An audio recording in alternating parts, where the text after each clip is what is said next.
Hi, everyone. Good afternoon. Hope you can hear me okay. Thank you very much, Deborah, and thank you to Northeastern and the departments for having me here today. It's a real pleasure to be here, and it's really great for me personally to be back in Boston. I'm going to talk for about 40 minutes or so, and I thought I would start out the talk just telling you personally about how I got to Iraq. I teach at University of Vermont, but really by trade I'm a journalist. And I had been working in newspapers. After I graduated from BU, I worked at the Baltimore Sun and then the Philadelphia Inquirer. And I wrote a book, and I was just finishing that book when the war started in 2003. I was 29 years old and living in New York City. And I was very curious, like most of us, about the war and what was going on in the Middle East. But I had never been to the Middle East, and I had certainly never covered anything like a war. But I was really curious, not so much about what most people were talking about in 2003 as the campaign for war began, which was whether or not Saddam Hussein had WMDs. I frankly had no idea if he had any weapons of mass destruction in Iraq, and I honestly, having been to Iraq now, don't even think that he knew that he didn't have any weapons of mass destruction. I think that he was lied to by the scientists in his country who feared that if they didn't tell him they had weapons, he would have them killed. So I was really driven to go to Iraq by a speech that George Bush gave a couple months before the war, in which he talked about, as part of the reason for going to war, liberating Iraqi women. If you recall, we had about 18 months been on the ground in Afghanistan, and aside from the seeking revenge for 9/11 and attempting to overthrow the Taliban and root out Osama bin Laden, we were in Afghanistan to liberate Afghan women. And there were very popular images on the television as we were launching the war in Iraq of Afghan women throwing off their burqas, streaming into the school system, getting jobs, and these images of women who had lived under horrible oppression in Afghanistan finally being liberated were extremely popular in the American media, and I think really served to help convince the country to also support the war in Iraq. So when I was listening to President Bush talk about liberating Iraqi women, well, you know, it got me thinking. I did not study women's studies in Boston University, but of course I have a mother and a grandmother, and I'd heard a lot of stories about their efforts to promote the women's movement in this country and in the West. And I know how complicated it was. I mean, it took us about 150 years to get the right to vote after the Constitution was written, and another 60 plus years to have any sort of real parity in the workplace and in our home lives. And some will say that we're still fighting this fight. So men and women are still fighting this fight on behalf of women's rights. So how on earth were we as a country going to go into a place like Iraq, as different as it is, and just kind of bring them women's rights? What was this going to look like? Did Iraqi women even want to be, quote unquote, liberated? Did their vision for this liberation, was it anything like what we have here in the West with our sexual freedoms and our dating and our jobs and our freedom of speech? I mean, is that our ability to wear whatever we want to wear? I mean, is that what they also thought of as freedom? Or did Iraqi women want something completely different? I was just really curious about these things, so I decided I was going to go to Iraq and I was going to cover the war. And I pitched a story assignment to the New York Times where I had worked before, and they told me that if I could get myself into the country, into Iraq, as you know the bombs were still falling, they would publish whatever I wrote. So it was a pretty good offer. I had to fly myself to Kuwait, and once I was on the ground in Kuwait City, I literally hitchhiked into Baghdad across the border in the back of a BBC camera crew's truck, and they just dropped me off at a hotel. And I was quick to find out, though, that it wasn't really as crazy as it might seem, because there were, of course, tons of journalists on the ground in Baghdad, and everyone was really kind in terms of offering to let me borrow their bulletproof vest or, you know, use their translator. I was able to hire an Iraqi to drive me around and to do translation because my Arabic wasn't that good. So it only took a couple of days to get up to speed. And at the time, it was pretty safe to be a Westerner in Baghdad. No one was getting shot at, and there weren't this kind of suicide bombs that you see today. Frankly, it was a really good social scene. It was a pretty thriving social scene, actually, in the hotels at night after everyone finished filing their stories. But we're going to leave that for another time. All of it is to say that if you're ever thinking about going overseas, I would highly encourage you to go, because it's really the only way to see the story up close and personal and to know what's really going on. I simply couldn't have told the story that I tell in my book had I just sat in Burlington, Vermont, or Washington, D.C. and imagined what life was like for the women on the ground. So here I am in Baghdad, and I go over to Baghdad University. And one of the first things that really struck me about women in the country was that Iraqi women looked absolutely nothing like Afghan women. In fact, they looked nothing like women from Saudi Arabia or the United Arab Emirates or Iran, neighboring country. Iraqi women, in fact, had been very liberated under Saddam Hussein. Saddam was essentially a socialist. He was head of the Ba'ath Party, which is the socialist party out of Syria, that very strongly believed in women's rights. So he bestowed upon women a measure of equality that you just didn't see in that region in the 70s and 80s. In fact, after the Iranian Revolution in 1979, there was a real resurgence of Islam in the Middle East. And you saw many women whose mothers did not veil. In the 80s, they were putting the veil on themselves. And this just wasn't happening in Iraq. Saddam was very much afraid of the rise of Islam and of the prominence of Shia clerics and the role of religious leaders in his country. He was very much in fear that they would overthrow him, as they had overthrown the US-backed administration in Iran. So Saddam did his best to keep these clerics at bay, and he really discouraged any kind of outward sign of a religious affiliation. So I would say, when I was walking around Baghdad, only about a third of the women were veiled. And you saw women driving. Women were at the university as professors, they were lawyers, they were in the government, doctors, engineers, and many had their PhDs. Now their home life was a slightly separate story, and I certainly don't want to sugarcoat what life was like under Saddam in Iraq, because it was legitimately horrible by the time we arrived in 2003. The country was suffering terribly from poverty because of the UN sanctions that started in the early 90s. Women didn't have access to medical supplies, to school supplies. They couldn't find any kind of shampoos or cheeses or milk or bread very easily. Everything was regulated. So people were kind of dying a very slow death, they would tell you. They were being asphyxiated slowly under Saddam Hussein. Because of the horrible poverty, many women had been driven into prostitution. They felt they couldn't feed their daughters. And because Saddam had launched a very long war with Iran in the 80s, many of them had lost their sons in that war. Over 1 million Iraqis were killed in the war. So they were happy, by and large, to see Saddam overthrown. And as I would walk through the streets of Baghdad, and these were streets where there were still buildings smoldering from rockets, and there was shattered glass all over the ground. At one point I was driving down the highway and I saw a car on the side of the road with a dead body slumped across the windshield, the steering wheel. I mean, this was a country that had very much just been invaded, and was, following that invasion, there was really a kind of a social revolution. People were rioting and looting and really celebrating, but in a very violent way, the demise of Saddam after 30 years of his dictatorship. So as I was walking down the street, I was amidst all this kind of anarchy and chaos. People would come up to me and say, thank you, and please tell your President Bush, thank you, Mr. Bush, thank you for getting rid of Saddam.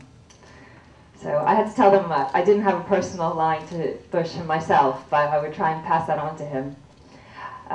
But all of this is to say that, Iraqi women were doing well before we got there in some respects, and they were hopeful now that the US had arrived that they would do better economically and politically and socially. and really be able to live in a country that was not only economically vibrant, but where women also had equal rights. And that kind of country is unusual in this region, in the Muslim world right now. And they wanted to be the first to be that, for that to happen. So back to my original question, which was how on earth were we going to, as a nation, deliver women's rights to this country that we had just invaded? Well, I looked and looked and looked as a reporter for this answer for a long time. About 3,000 or 4,000 Americans arrived in Baghdad in the months after the war, in the summer of 2003, and they set up shop inside one of Saddam's enormous palaces in the heart of Baghdad. And I would go in every day and interview them, and I was doing lots of stories at that point for The Economist and The Guardian and The Times, and I was always asking around, you know, who here is working on women's rights? And it was really hard to find anyone working on women's rights. I finally realized this was, well, one, because the US administration in Baghdad was absolutely chaotic. There was terribly managed, and I think we all have heard that, the story now of how poorly managed the US administration in Baghdad after the war was. And the second reason was that I think that there was no real plan to deliver women's rights to Baghdad, to Iraqi women, at least no very effective plan. But I did manage to find a lot of individuals, individual Americans who were looking to make a difference on behalf of women. One thing there was a lot of in Iraq at the time was money. There was just millions of dollars, often these bricks, $100 bills that would be carried around in duffel bags by these soldiers and thrown into the back of Chinooks and flown off to different parts of Iraq where they would use it to build schools or sewers or dams or steal it, which often happened. There was just tons and tons of money in Iraq. So I ended up meeting this soldier, A. Heather Coyne, and she had just received several $million, again in cash, to promote women's rights in Iraq. However, she felt she should do so. My book writes about 4 women. She's the first one. So Captain Coyne is from California, and she was a reservist. And she, when she got to Baghdad, she was given this task of building women's rights, and she decided the best way to do that was to build women's centers. So she spent a good part of this several $1 million trying to build these centers all over Baghdad. And the story in the book follows her effort to build these centers. Well, there was a lot of naivete and ignorance, I think, amongst the Americans going into Iraq. And Heather typified this in many ways, because the first thing that she did was she built these centers with big glass doors and windows. And at that point, the suicide bombs had started already. So the last thing you really want to do is have a lot of glass in your building. The second thing she did was that she didn't have any kind of local connections on the ground. She didn't know any Iraqi women. So she was really enforcing onto the society her vision of what she thought Iraqi women needed, without any sort of local grassroots support or partnership. And I think when it comes to the question of how we ought to be going into these countries and bringing them women's rights, the first thing that we need to do is find local partners on the ground. The other thing is that Heather didn't really know the difference between all the Baghdad neighborhoods. There were Sunni neighborhoods and Shia neighborhoods. There were conservative neighborhoods and secular or rich neighborhoods, poor neighborhoods. And just to her, there was no real difference where they put the women's center. But of course, if you were to invade Boston, you would know there's a difference between Cambridge and Roxbury. And you might want to think about what street you're on and who the neighbors are before you go in and put a women's center. So I tell the story in the book of this one effort to build a women's center down in Hilla, Iraq. And Hilla is a town, a village or a city really, that is one of the most conservative cities in Iraq. The people there live literally as they lived 2,000 years ago. I mean, they paddle down the river in canoes, fishing, and they live in mud huts, and they barely wear shoes. And things haven't changed very much, and they're very suspicious of outsiders, and they certainly don't welcome Westerners coming into their society. But there they were building this big women's center with computers and electricity and glass doors in the middle of Hilla. Meanwhile, across the street was the Hilla police station, which didn't have any electricity and didn't have, you know, it was a couple guys with AKs sitting around a table looking at this women's center and thinking, what on earth are the Americans doing over there? Why are they building these fancy women's centers when we have no security and the police don't even have electricity? And when they had their big fancy opening at the women's center, within a couple weeks, rumors started. And these rumors really typified to me the kind of misconceptions that Iraqis had about what the Americans were doing in Iraq. One rumor that went round was that, oh, I should tell you, I mean, in these women's centers, what was going on was they were sometimes trying to train women, give them economic skills. They were doing some training on the computer, how to use the internet, how to type. And then they were also trying to teach the women how to get more involved in the political process, so women could be running for office, and just really trying to teach women about democracy. But what the locals thought was going on in these women's centers was completely different. I heard one rumor when I went down there that they were, American women were showing pornography in the women's centers. Another rumor I heard was that they were performing abortions in the back room. You know, so these basically just trying to brainwash Iraqi women to be more like American women.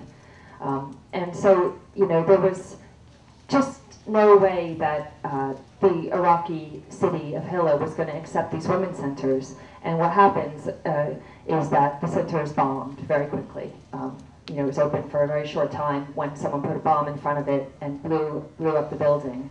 And that ended that. And that's what happened to most of the women's centers in Iraq. So I think that's just an example. Well, that's just an example to me of, I guess, how to not deliver aid to these societies and how to not try and promote women's rights in the Muslim world. And if you really look at how we developed in our own country in terms of women's rights, I certainly don't remember ever hearing about a women's center or really a bricks and mortar project being the turning point for women's rights in this country. It's just not all about bricks and mortar.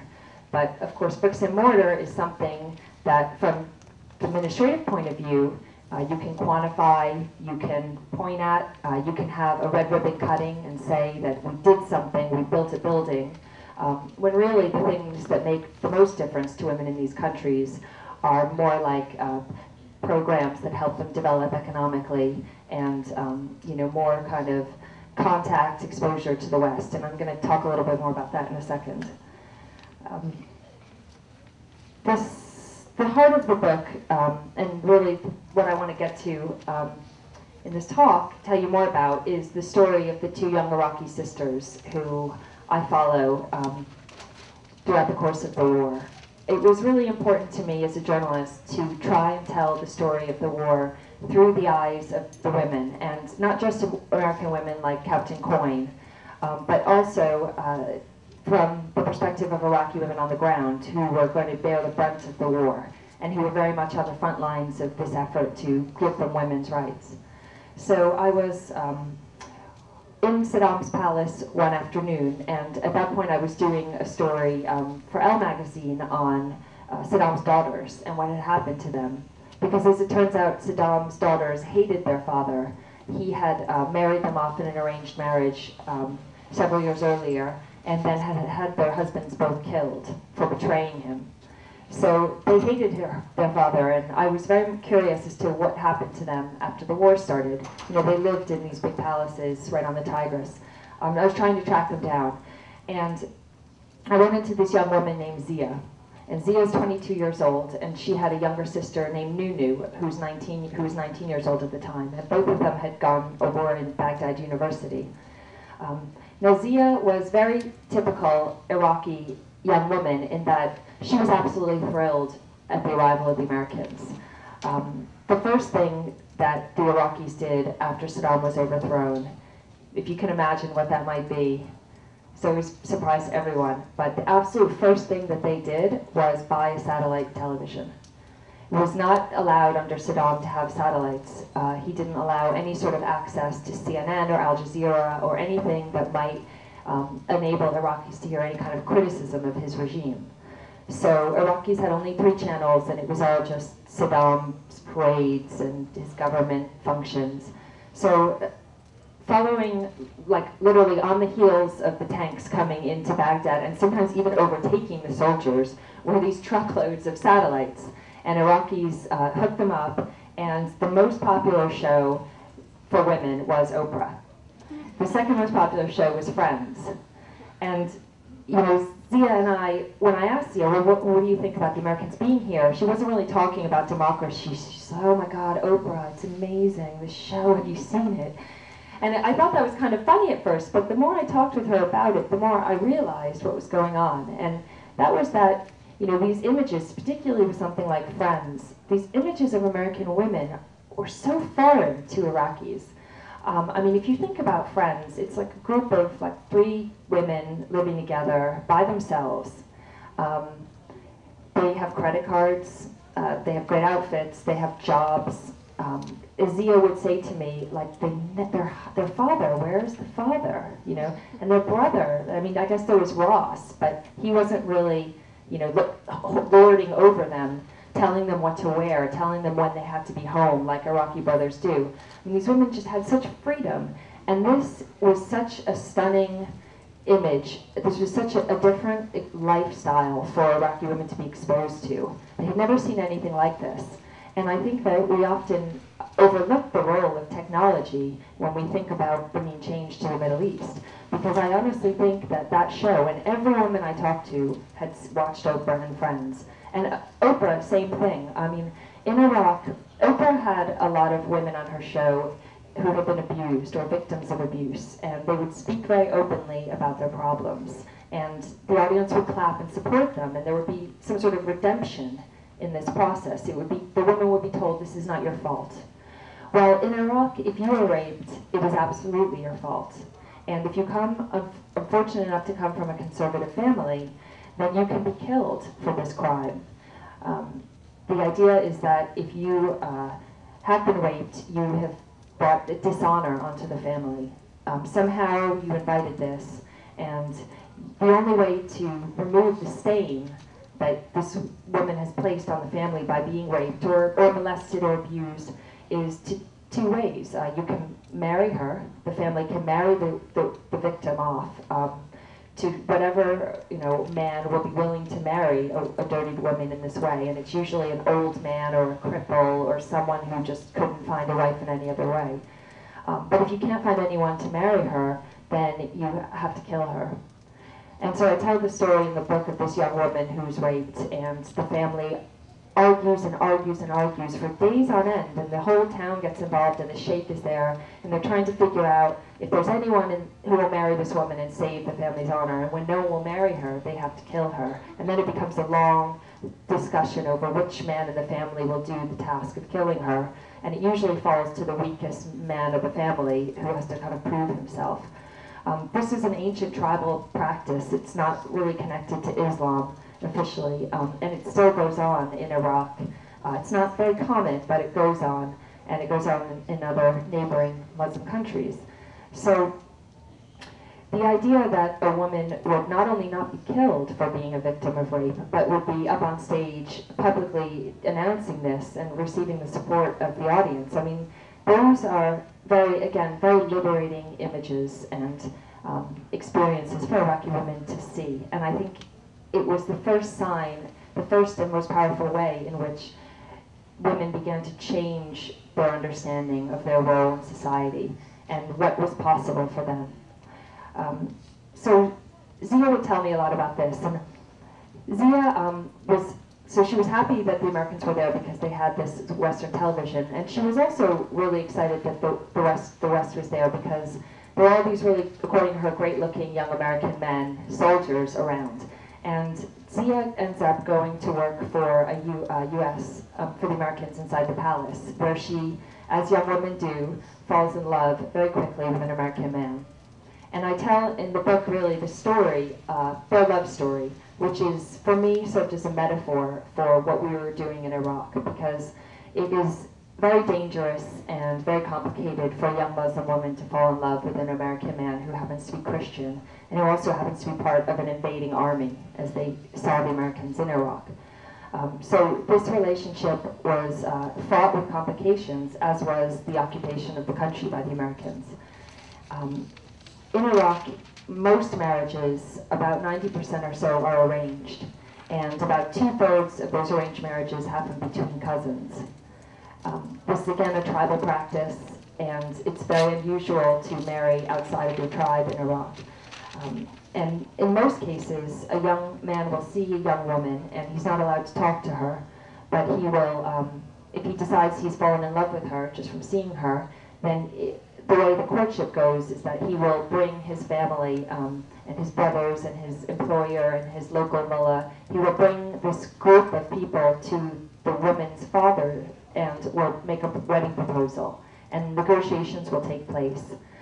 In liberal families, the daughter is allowed to participate and actually speak with the man and determine, if she's interested in him. But in most families, in conservative families, the woman isn't allowed to say anything, and the father makes the decision as to whether or not he wants this is a suitable suitor for his daughter. They will have their first conversation on the altar, and the wedding will be consummated that evening. Because I spent so much time with these Iraqi women, I really got the inside story, and it's all in the book. But I will just keep it short by saying that this is not a night of passion.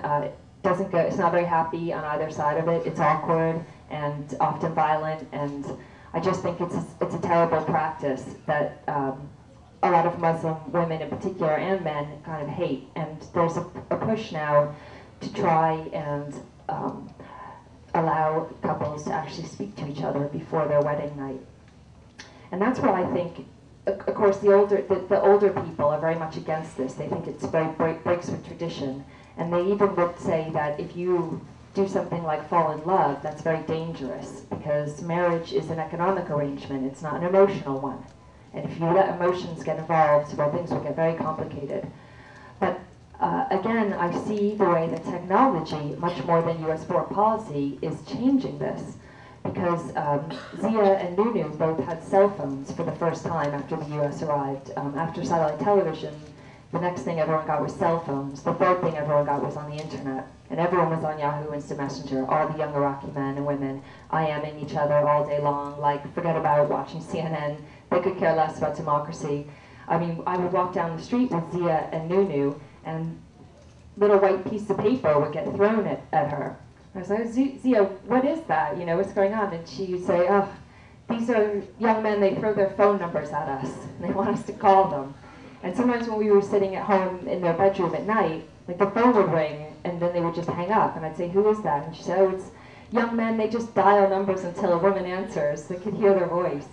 But, these are really segregated societies, and Zia and Nunu didn't accept these pieces of paper, but a lot of women did, and I think you're seeing for the first time now a lot of communication thanks to technology between young Iraqi men and women. And the father and the brothers and the uncles, who are usually the guardians, they're in charge of making sure that these kinds of interaction between the sexes doesn't go on. Well, they just can't control what's happening inside the bedroom under the covers. I mean, they can try and refuse their family have a cell phone, but cell phones are kind of there now, and no one can turn them back. So you really are seeing, I think you're going to see your generation and younger growing up with a lot of communication between men and women. This is something so new in Iraq, I can't even tell you, and I think it's going to have a huge effect along with Western television in broadening young people's minds and introducing to them a different way of being than their parents have seen. So just kind of briefly to conclude the story of Zia and her younger sister Nunu, the war, like I said, the Americans were very welcome in 2003, but things started to go horribly wrong by 2005, and the US really mismanaged the war, and they were never able to get any kind of real security on the ground in Iraq. So women were finding themselves in fear of being kidnapped or being abducted because there just was no real police department. what happens is that you know, the women like Zia who ended up, who volunteered to work for the Americans, they find themselves under death threat suddenly by the very radical Islamic insurgents who have come in and tried to take over the country. And Zia finds that once the word gets out that she's fallen in love with the Americans, there's a lot of different groups that are trying to kill her for what they view as really indecent behavior, behavior that goes against the Quran in their opinion, that she's betrayed their country, and she's chased down the street with a machete at one point. She's shot at, and her younger sister, in the meantime, well, she's mostly concerned with just finishing her degree and getting a wedding proposal herself. But she, because of her association with her older sister, finds that there's fewer and fewer wedding proposals for her. Because people think, well, if there's one sister that's dirty enough to fall in love with an American, the younger sister is probably just as bad. So that tension is kind of at the heart of the book. And the reason why it was so important for me to write about two young sisters in this way was because I guess I wanted to tell what I saw as the real story as to what was happening with young women in Iraq. And you ask them how they feel about questions like women's rights and a quota in parliament for Iraqi women, and they just aren't really following these issues. They're much more concerned with things like television and finding a husband. And when I say finding a husband, I should just say these aren't just silly romantic notions. I mean, if you are not married by the time you're 23 in Iraq, this is really serious. You will not be able to move into your own apartment and have a career. You will be socially ostracized. Most workplaces will not welcome you as a single woman in your 20s or 30s. They will think that it's very suspicious. What's wrong with you that you're not married? And most likely you will have to stay and take care of your aging parents and be a spinster. That's the idea. I mean, kind of like it was here in the 1800s. I mean, you're a spinster. So the impetus is really, the pressure is on for these young women to get married by the time they're 22, and it's their ticket, as they see it, to freedom. The fourth woman that I write about in the book is Manal Omar, and she, to me, is a really important woman because she is an activist.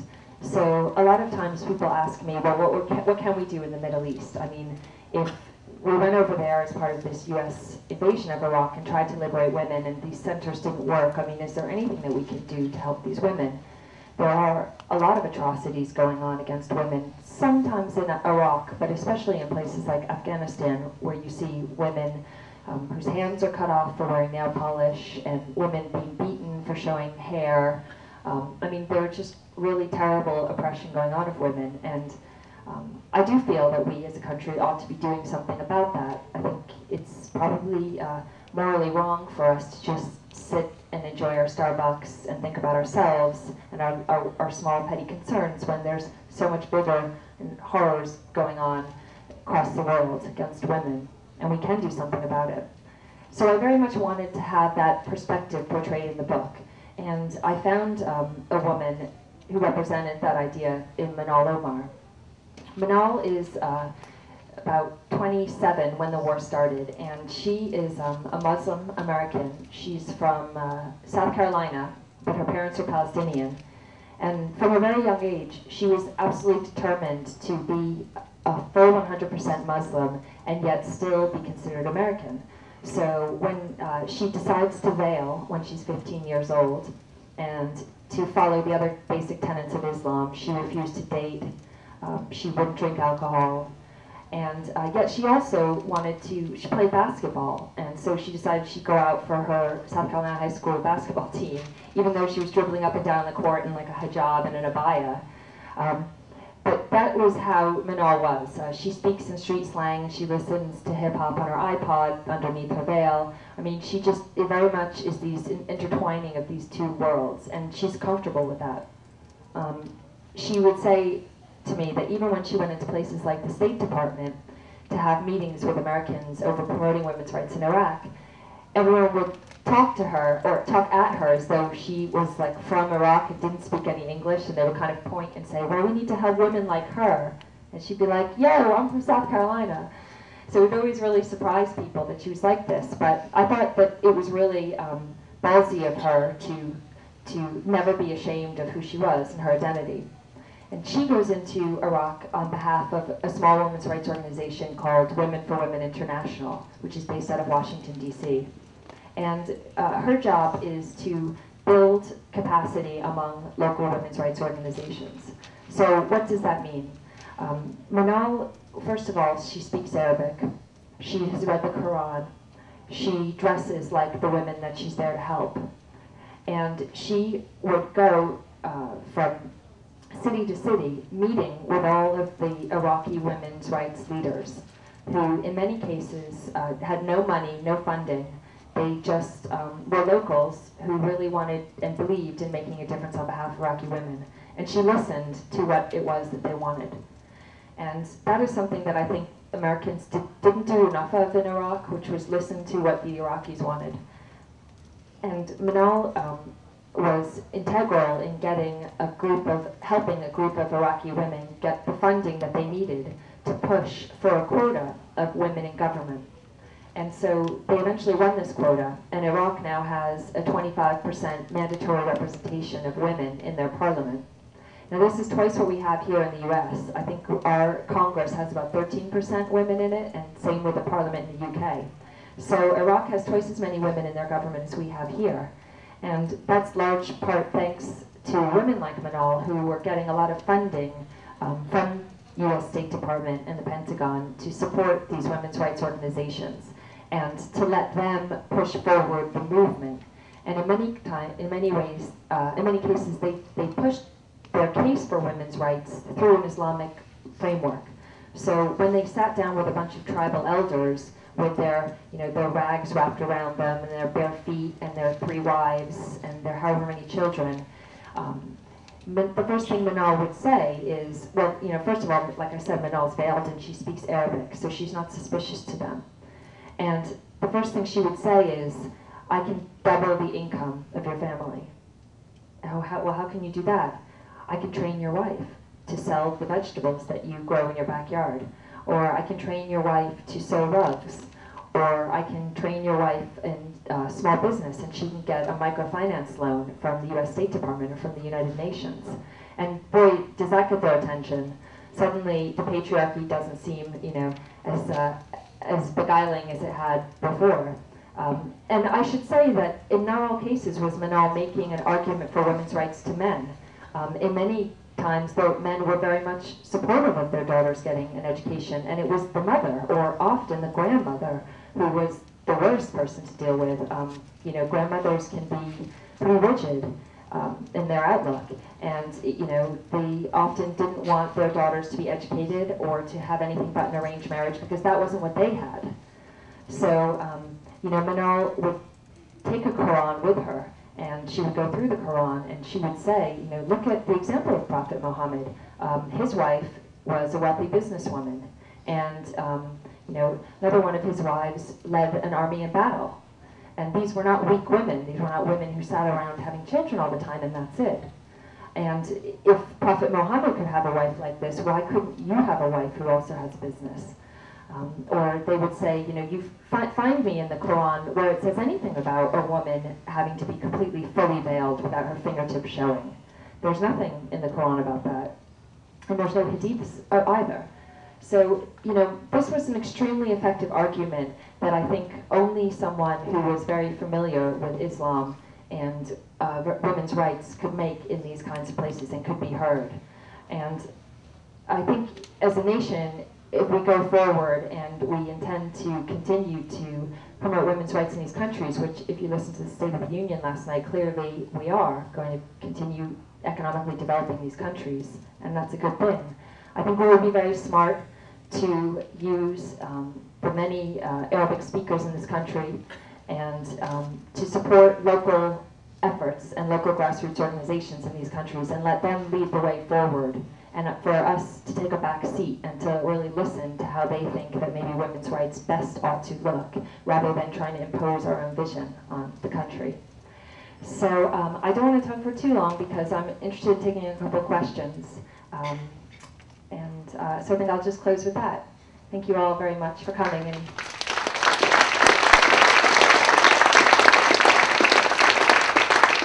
if anyone has any questions, please just raise your hand. We'll just keep this all really informal.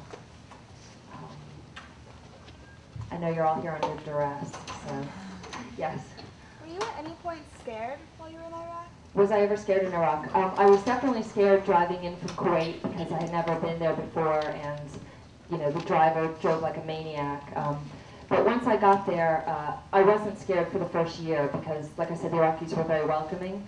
But things got very, very violent in 2004, and a real black market emerged for Westerners. The Iraqis realized, Iraqi criminals realized that if you kidnapped a Westerner, you could hold them for ransom and get quite a lot of money. So a lot of journalists started to be kidnapped. And that's really the only time when I started to wear the veil in Iraq, not for religious reasons, but because I just thought it disguised me. And yeah, I mean, we would have, our hotel was bombed and we got shot at, and I was in a military base when mortars landed and the ground shook. And that's, it sounds horrible and scary, but you're living with, for example, if you're living with soldiers, if you're in an embed, I mean, these guys and women are being mortared constantly, like every hour sometimes. So they, often just put like a pillow over their head when the mortars start to land. And, I was running around looking for a bathtub, and they're very relaxed about it. And that's just kind of how you get used to it after a while. But that said, I mean, by the beginning of 2005, I very much felt like my life was really in danger.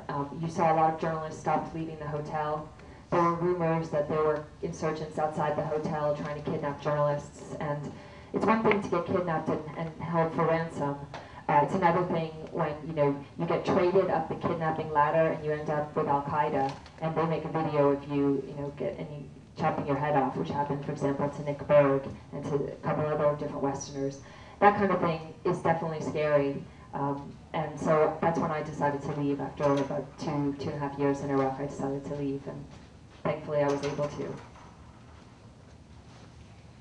Yes? Two questions actually. Did you live in the Green Zone, or I know now it's called the IZ, or did you live in the Sheraton Hotel where all the other reporters were? And did you find that the reporters all being in the Sheraton and the insurgents knowing they were there affect like the way that they got their news or put any skew on it?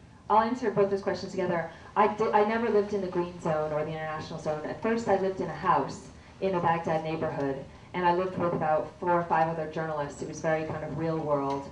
And we all shared we had cooks and cleaners, everyone was on expense accounts. It was actually a very nice life.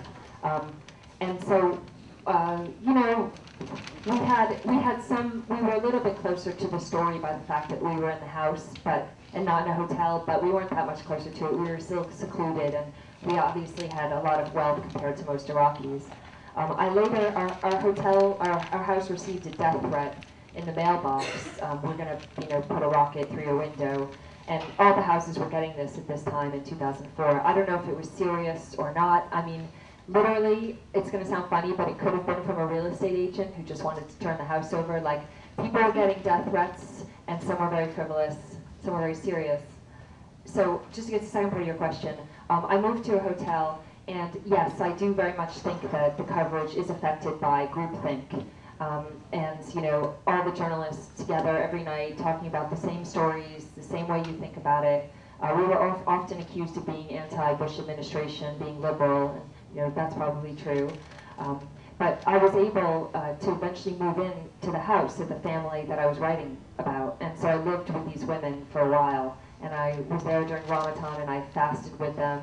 And I got, from that experience, a really up-close and personal look.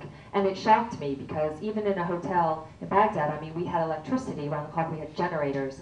And in the rest of Baghdad, they had maybe 3 or 4 hours of electricity. That's hard to live with. I mean, forget about washing your clothes, everything from blow drying your hair to cooking, it just becomes a struggle. And what happens is that families start to fight a lot when resources are scarce. And again, that doesn't sound as serious as, say, getting blown up by a suicide bomber, but it really, you so infrequently hear the effects of war kind of tearing apart a relationship between 2 sisters, or between a father and his wife. And that's what I saw happening with these families, particularly with the sisters, one who had fallen in love with the American and one who was more traditional. I just really saw that this gap being wedged between them over their opinion about the war. And laid on top of that was these frustrations about not having the security to go outside, not having enough electricity. So you just saw a lot of people getting really the quality of their life suffering tremendously because of the war. So I'm glad I had the opportunity to live with a family and get beyond that kind of comfort zone. I was just going to say, what neighborhood did you live in? Do you remember the neighborhood? Jadria. Yeah. Yes. Do you know the current status of the women? The current status of women in Iraq, I would have told you about a couple months ago that things were getting better in Iraq and that I was really hopeful. Women had this period of flowering in 2003 and 4, and then when the Civil War started in 2006 and 7, they all were forced underground, and many women's activists lost their lives, they were beheaded, they were gunned down, and that security started to come back to Iraq around 2008, 2009, and you started to hear these women's voices again. They would come out of hiding again and be able to, talk more openly about women's rights. But now that there's been these bombings, just yesterday the hotel that I stayed at, the Al-Hamra, was bombed. There's been quite a few bombings in the last 6 months. And I don't know which way, if this is a blip or this is a trend. But I'll tell you, there's elections in Iraq on March 7th, and I'm very, very curious as to see who the Iraqi women vote for. If they vote for very secular, progressive, open-minded candidates who are pro-democracy and pro-women's rights, or if the women vote for very religious candidates who are more kind of in line with Islamic ideas. And a lot of people say, well, why would a woman vote for an Islamic candidate if he's going to take away her rights? Well, a lot of Iraqi women will tell you that these Islamic candidates will get food on the table, they believe in Islam, they haven't sided with the infidel West, they are much better at getting the schools under control, they police the society better. I mean, I think whenever we're in times of chaos, we gravitate more to extremist ideas, and that has happened in Iraq. So Iraq is, by and large, a conservative country, and I guess I'm waiting to see really how conservative it is. And I think that the March 7th elections will be a real referendum as to whether or not Iraqis want a conservative Islamic society or they want a more modern secular democracy. So stay tuned. Yes. Hi. I have two questions that are related to each other, actually. You said that you spent time within the military and being there and seeing women and how they maybe change their reception of women's rights. Okay. Can you repeat your question too? The question is kind of related to U.S. female soldiers in Iraq, how they looked at Iraqi women and how Iraqi women looked at them, and then also kind of how U.S. soldiers felt themselves about being in the military. I mean, I saw very quickly a lot of U.S. women in the military. They adopt a very kind of manly demeanor very quickly. I think there's a real pressure to fit in. There's such a small percentage of the military right now, and they really are kind of under the gun, I think, to act like men. They don't wear makeup, they obviously don't do their hair and get dressed every day, they don't wear high heels. And I mention this only because in Iraq, Iraq is a very formal society. You really would never see women in sneakers and jeans. It's considered dressing like a boy. And Iraqi women, oh Lord, like getting ready to go out with an Iraqi woman, I mean, I'm just being tongue-in-cheek here, but it was literally like 2.5 hours. I'd be like, okay, let's go out now, and then, 2.5 later, it's like the blow dryer's finally turned off, all the gold has been put on, and 6 chains, and she just looks amazing. And so for her to look at an American soldier, female soldier, who just showers hair in a ponytail out the door, I mean, they thought that this was really strange, and I think that they thought that a lot of American women were lesbians who were in the military. I mean, there were a lot of strange ideas. They were, lesbians, I heard that a lot. And Captain Heather Coyne, who I followed in the book, she's accused all the time of being a lesbian because she's not married yet, because she doesn't wear makeup. But that's the kind of misunderstanding and stereotyping. I mean, we know what stereotypes we have about women in the Muslim world. Well, they have a lot about us as well. So I think that now you have a woman like Captain Coyne suddenly standing within a group of Iraqi women trying to convince them to have women's rights. And they would all nod their head. A lot of the Iraqi women were interested if there was grant money involved. If they could get a couple thousand for the organization. But then when Captain Heather Coyne left and you actually listened to the women talk, they would say, well, you know, again, very suspicious. Why is this woman soldier here? Okay, she looks older, she's probably about 30. How come she's not married? And why doesn't she have any children yet? That's a huge shame to not have any children. So is this what American feminism is like? Is this the role model that we're supposed to be aspiring towards? The Iraqi women, by and large, reject that idea. They reject that image. They're much more interested in someone like, I mentioned earlier, Manal, who, you know, is a feminist but also veils. That's something that they can connect with better. I mean, I think it might be just as strange to have Muslim women coming into our society and telling us, you know, look, I want to liberate you women, put this veil on. I mean, that's how foreign the idea was for Iraqi women. Yes.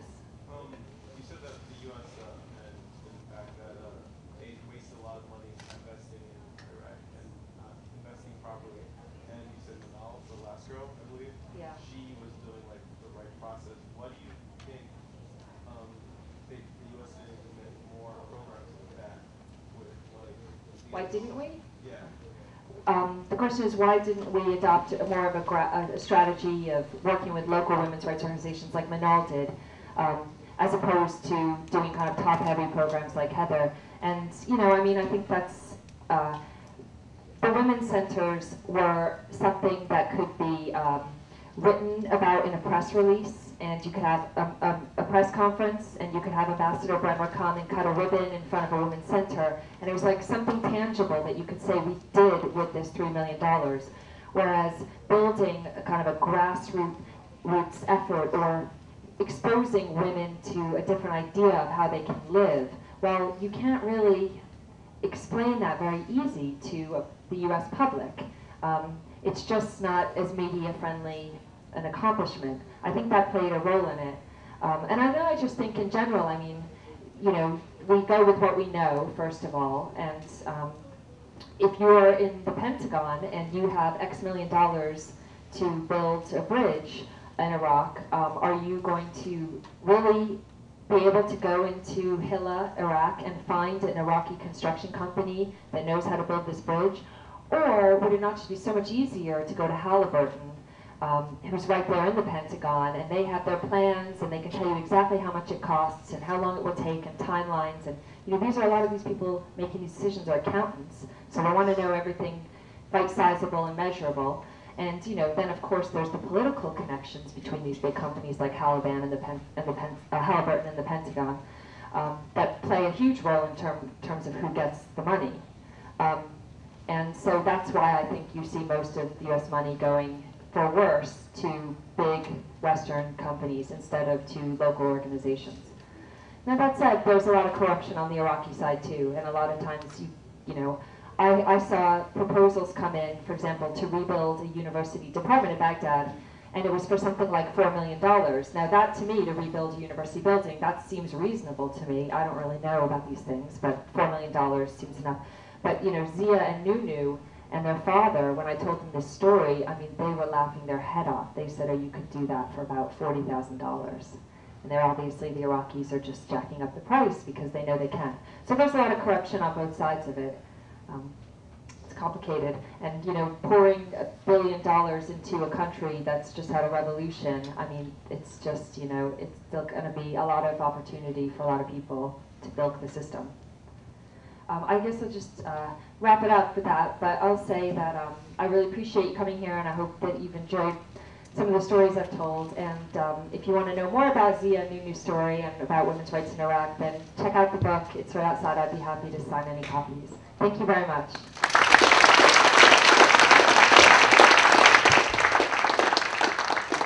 Well, I also have a website with some Iraqi organizations on it. It's ChristinaAsquith.com if anyone's interested in getting more involved.